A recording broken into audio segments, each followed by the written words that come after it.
How to turn off portrait mode on Snapchat.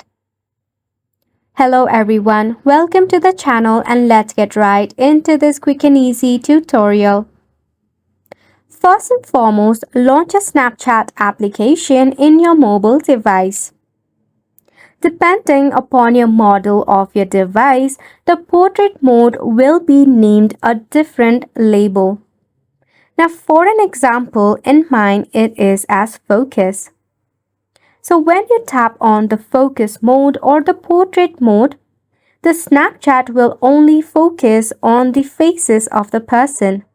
Then it will blur out the background.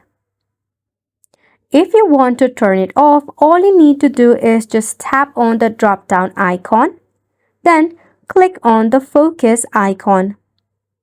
With a simple click, you'll be able to turn off the portrait mode on your Snapchat.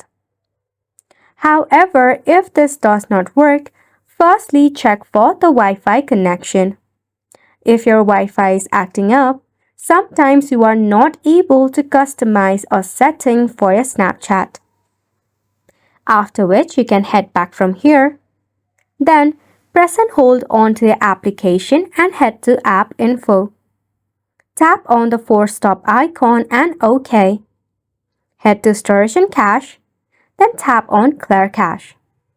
By this way, you'll be able to turn off your portrait mode or focus mode on Snapchat. And it is a wrap for the video as well. Make sure to hit the like button and subscribe for more helpful tutorial.